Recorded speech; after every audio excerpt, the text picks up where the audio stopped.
It doesn't take a publishing professional to work out that romantasy is taking the world by storm right now. It is the hottest subgenre in publishing right now, and not only is it smashing records, dominating the bestseller charts, taking over BookTok, but it has done the golden thing that not many subgenres do, taken over mainstream consciousness. And in today's video, we're going to find out the actual reason behind its meteoric rise and whether or not it's actually going to last. So hi everyone, I'm Lucy, and if you're new to my channel, I make videos on romantasy, my writing journey as an agented author working on my debut novel, and my life as a book publicist working in London. So hi if you're new. If you're not, you probably will know all those things already. You will also know that I have actually worked in the publishing industry for over 10 years this month, which is insane. So I'm currently working as a publicity director at one of the major publishing houses in the UK. And not only that, I am a huge romantasy fan. So I feel like if there's anyone out there who can pull together some thoughts on this, I feel like I am probably quite equipped. But even though I've been making videos on romantasy, on fantasy romance, whatever you'd like to call it, for years now, even I can acknowledge that the past year has been insane for romantasy, and it has suddenly exploded very, very, very quickly. But in this video, I will be covering, number one, what romantasy actually is. Like, what is this subgenre that suddenly popped up? Two, I will give you an inside publishing perspective of the actual phenomenal statistics that back up the subgenre's success, and importantly break it down for you what they actually mean. I will also cover my reasons why I think the genre has exploded, also the power of BookTok within all that, and finally I'm going to be sharing with you my predictions for the future of romantasy, where I see this subgenre going, how long I think it will last, and some things that I think is going to happen for this subgenre to evolve. So grab yourself a warm beverage, I've got some coffee, and let's get on with this video essay. So let's start with the key thing. What is romantasy? So romantasy is a pretty new term-ish in terms of like it being a publishing term. But my argument is really that romantasy has existed as a subgenre for a very long time. It's been under many different guises. Fantasy romance, some may call it paranormal romance, which has been huge ever since like well before the Twilight days. But really this term romantasy has really been a newer term that's been adopted by the publishing industry. I would describe romantasy as a subgenre. This is a subgenre between fantasy and romance. However, the difference with romantasy compared to a fantasy novel that has a dash of romance in it or a love story in it is that romantasy is driven by the romance. At its heart, romantasy is a romance novel set in a fantasy world or with fantasy creatures. I really see romance as the driver of the plot, and on Threads, which is really where a lot of the romantasy discourse has been happening recently, I've been seeing a lot of threads basically saying that if you can land the plane without the romance, it's not romantasy. But if you need romance to land the plane, as in you need the romance to be the culmination of the plot and kind of end the book in the right direction towards that climax, it is romantasy. I would say like all of the popular romantasy books that are popping up are very heterosexual, very cisgender-led stories, which is a real shame because there are so many amazing romantasy books with kind of queer characters, queer romances, and with very diverse love stories as well. Typically in romantasy, we will have a very feisty, powerful heroine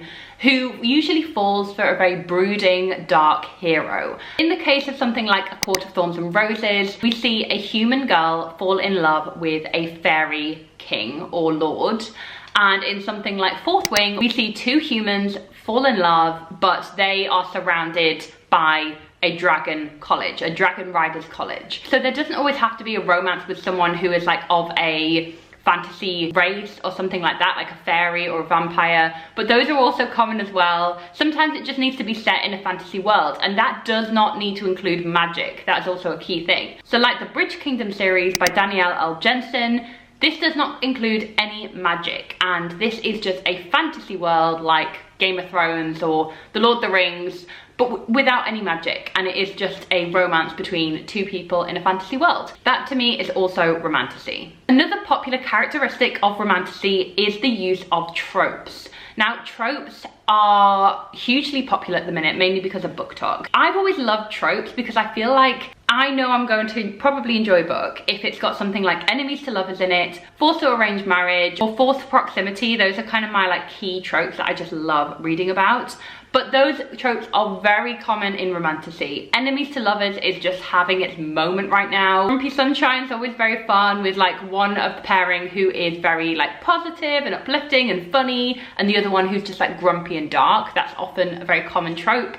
Also, arranged marriages, that is a very, very common trope in romantasy as well. And tropes have traditionally always been used in romance. And I think this is where we see the romance heavy lifting of the romantasy genre, is that use of tropes. Traditionally in fantasy, yes, we would see tropes, but the romance genre really comes into its own with tropes because readers are actively looking out for tropes in romance novels. And I used to work for a publisher called Mills and Boon, which is the #1 romance publisher in many parts of the world, and we used to categorize a lot of our campaigns with tropes and really bring out the tropes of all the books that we were publishing. Another main element of romantasy, especially the ones that are taking off at the moment and that publishers are actively looking for in this space, is spice.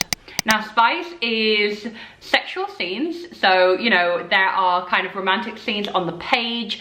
They often can vary from very explicit to more clean or kind of closed door spice scenes, as they are called, where, you know, you kind of see a little glimpse and then the door is firmly closed, to the obvious opposite extreme where it is more kind of down the erotica side.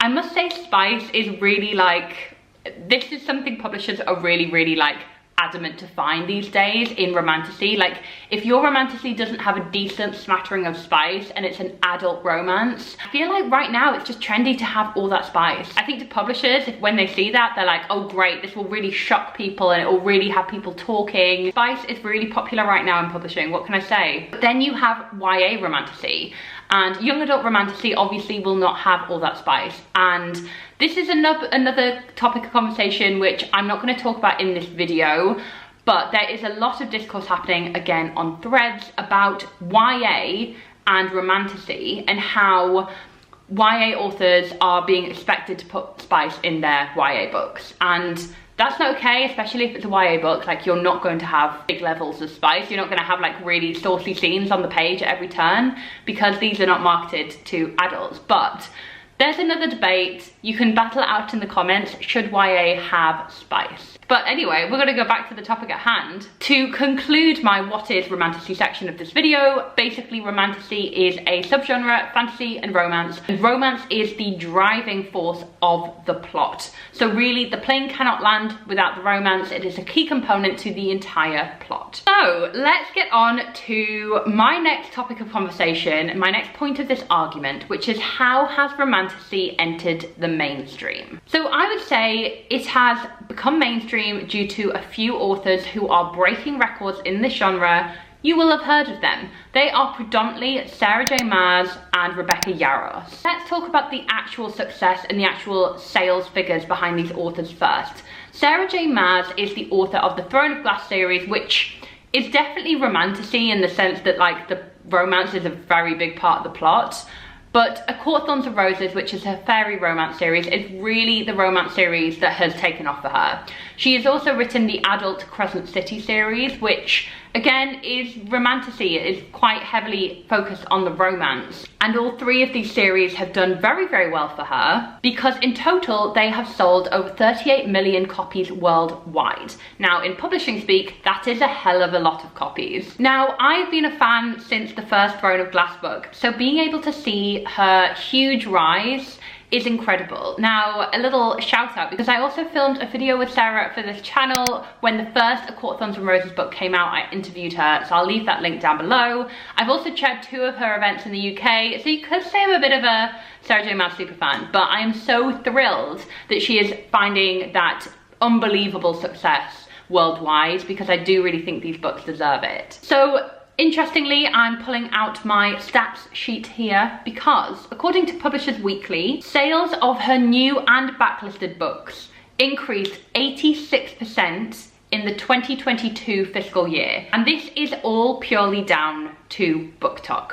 So that is just insane, because if you think about it, backlist books only really surge. Like usually backlist will be pretty consistent, and backlist is a book that has not been published really in the last year or two. So her Throne of Glass series is definitely backlist. Her older A Court of Thorns and Roses books are backlist. And the fact that like they have surged 86% since 2022 just shows how readers are going through her back catalogue, making videos on BookTok about her older books, and they are shouting about them from the rooftops. So this is an exciting time for publishers because it means there is a potential for backlist books to become mainstream.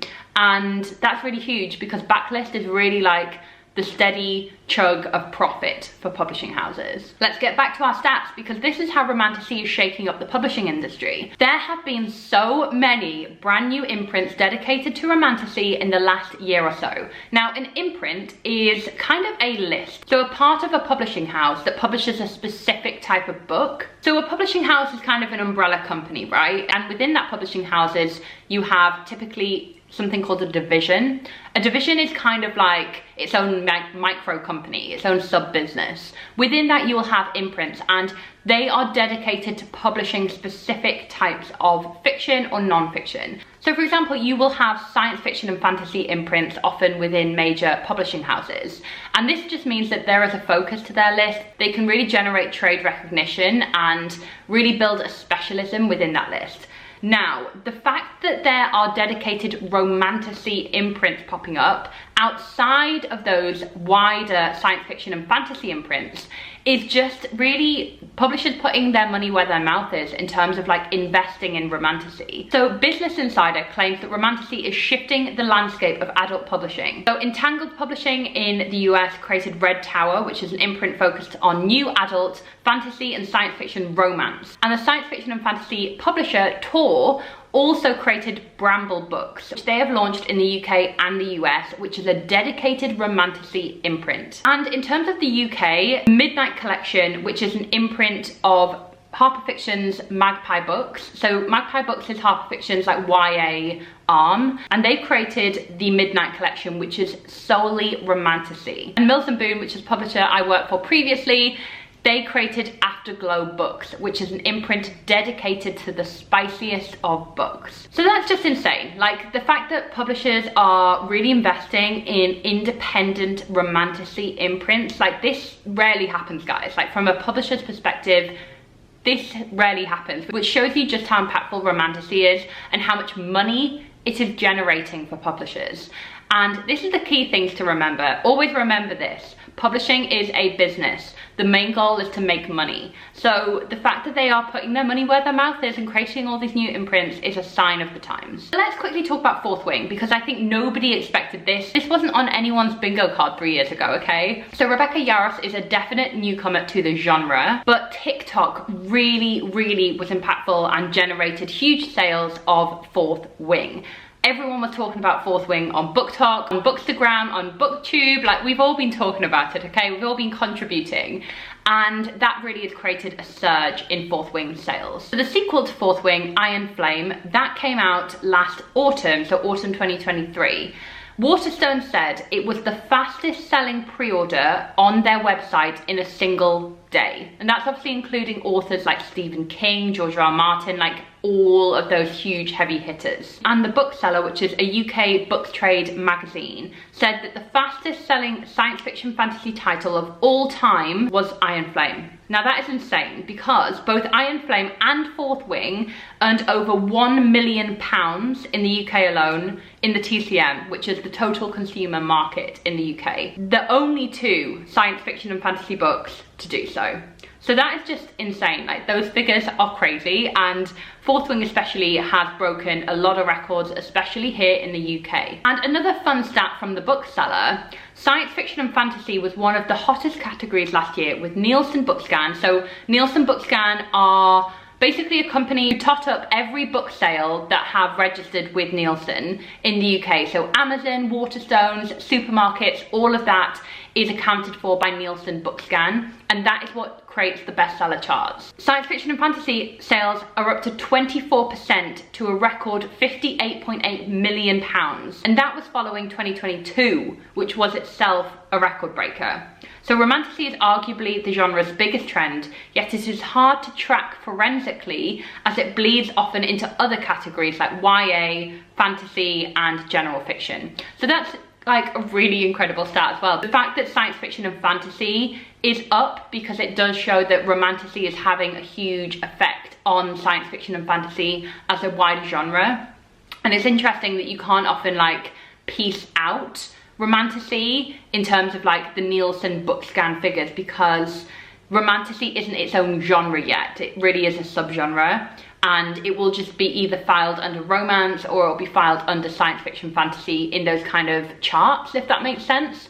But we can tell by the surge in the figures of that genre, science fiction and fantasy, that romantasy has contributed a huge amount to that. However, what is very clear is how American the trend is. Both Sarah J Maas and Rebecca Yarros are American, and in fact 8 of the UK's top science fiction fantasy titles hail from the US. The highest UK author in that list is Samantha Shannon, who obviously wrote The Priory of the Orange Tree and the Bone Season series. So this is a question mark because the bookseller asked the question, and I'll leave my sources to all these articles down below so you can check them out for yourself. They've asked the question that we've seen this before. So in the early 2000s, the mid 2000s, when the dystopian YA boom was having its moment, think Divergent, think The Hunger Games, publishers were actively scouting out dystopian titles, but UK publishers were just acquiring US authors.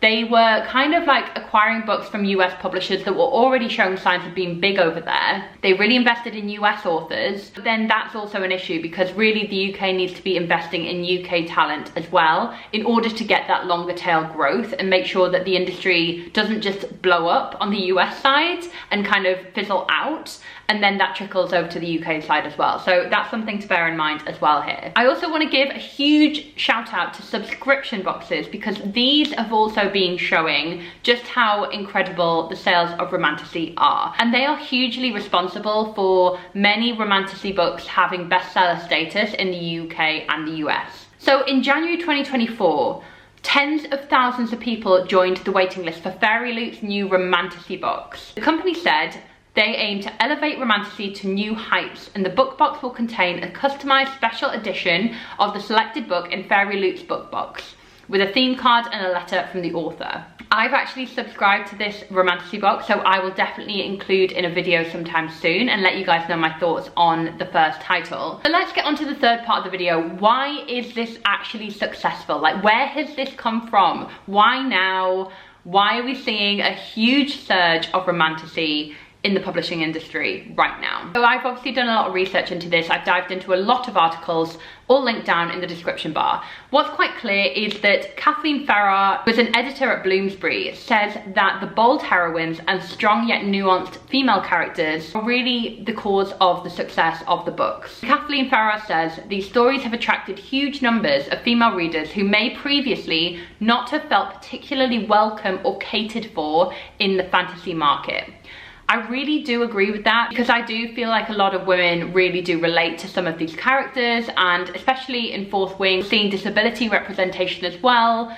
There's also a lot of kind of like mental health examination in a lot of romantasy as well, which I really enjoy. Another source says that romantasy allows women to have it all. It is a pure form of escapism, but in the realm of reading, which is obviously a safe environment. And personally, to me, this is why I think romantasy has been successful. You've got romance and you've got fantasy. Both of these are two of the most escapist genres in book publishing. And I think when you blend the two, you create a formula that is so escapist and so addictive, because a lot of these books are really hinged on their addictive quality, their, you know, ability to speed through them, that ability to just not being able to turn away from the page. And I think that is all down to that formula of being fantasy and romance, which are very addictive genres and very escapist. Now, I also have to give out a shout out to BookTok here. BookTok has taken the whole publishing industry by storm, and you will not believe how many meetings I have been in where they've said, we need to get this book popular on BookTok. As if it was that easy, guys. As if it's just so easy to be like, this is going to go viral on BookTok. And as we know, many of you guys are incredible BookTok creators, and it's all down to you. You are changing the face of the publishing industry, genuinely.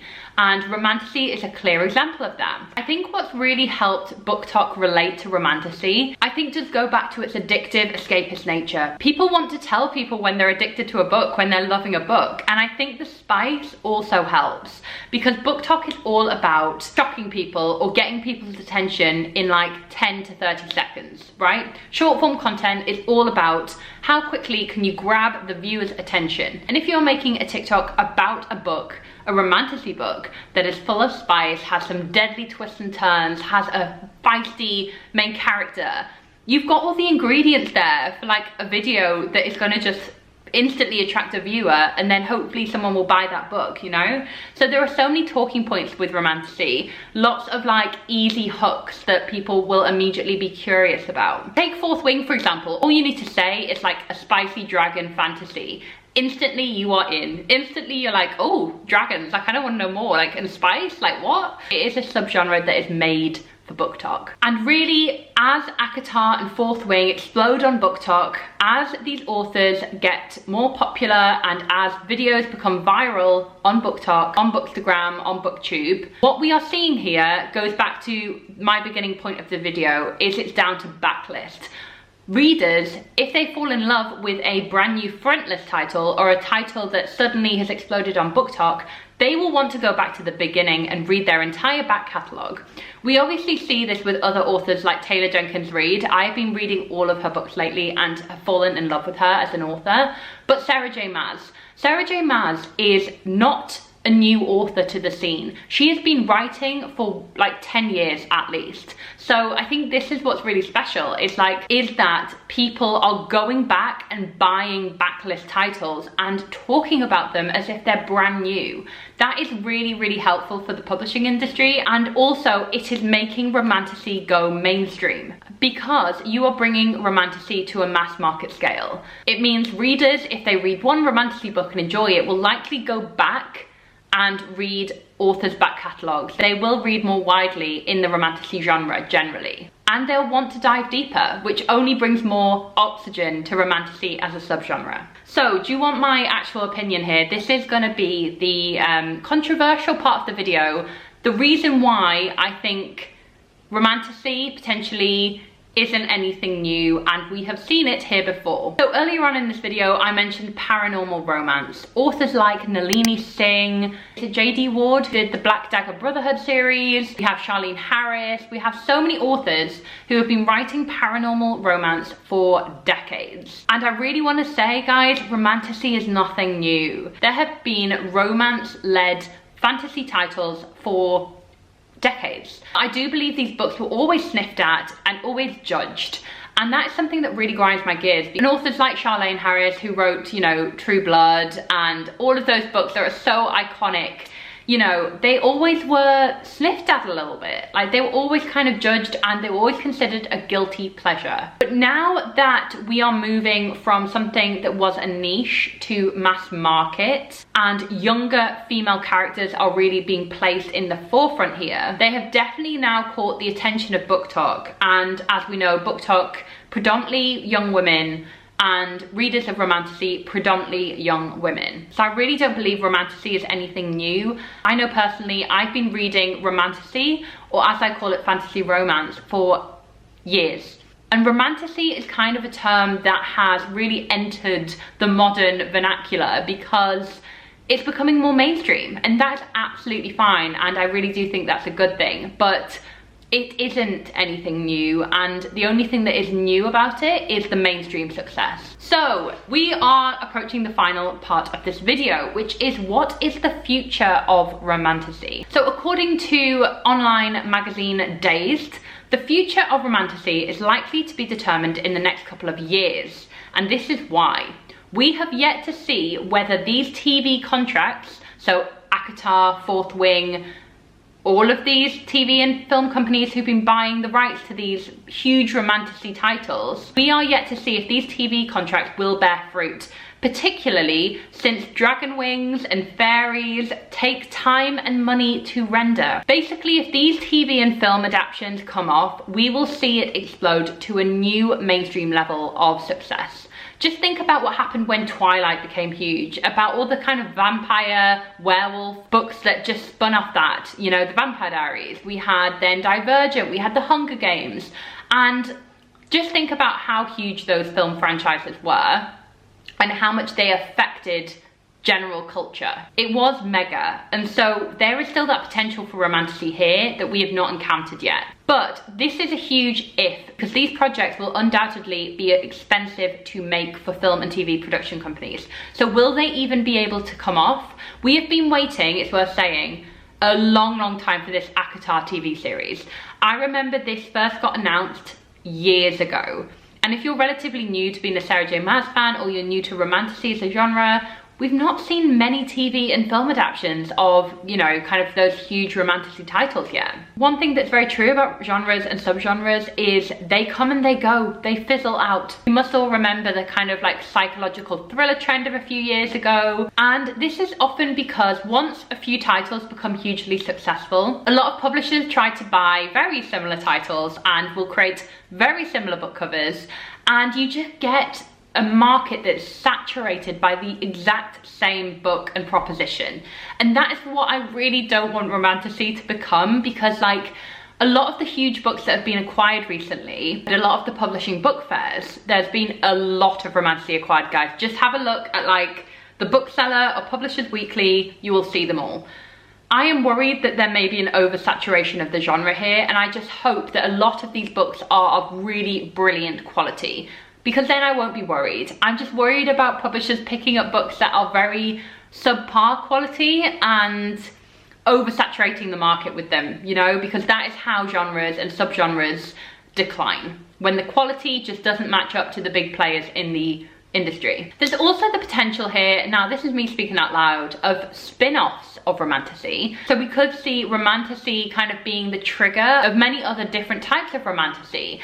And I have really been seeing this with cozy fantasy. I think there's kind of a link between romantasy and cozy fantasy, and a lot of cozy fantasies obviously still have a romance at their heart and are driven by romance. So they are kind of like cozy romantasy. And I think that could potentially be an area that romantasy will go into as well. One thing is very clear though, and this is where I'm going to round off my what is the future of romantasy part of the video. We still have many forthcoming titles from the literary giants of the likes of Sarah J Maas and Rebecca Yarros. Sarah J Maas has just signed with Bloomsbury for another 6 books. So she is still going to be writing for many years at least. Rebecca Yarros, we still have Onyx Storm, which is the 3rd book of the 4th Wing series. And also, romantasy is being purely untapped from a film and TV perspective. Like, we haven't got any of that yet on TV. So there is still kind of a long way to go. There is still so much oxygen in this subgenre yet. I do think there's already starting to show the kind of lack of originality in some titles in the genre, but I also think that's not been anything new. I do think this genre can fall into the trap of being very prescriptive. So do check out my channel, my recommendations in the romantasy genre, for a lot more brilliant recommendations that are not just carbon copies of each other and are quite original. That's something I'm really keen to seek out. And I'm also looking for, now that the genre has finally found some success, some sales success, some publisher success, I want it to become more inclusive, more queer, more stretched out as possible. I want authors to really push the boundaries of what we can expect with romantasy, and I really just don't want to be seeing the same kind of like heteronormative titles that are always on display. Like, show me something different, show me something unique.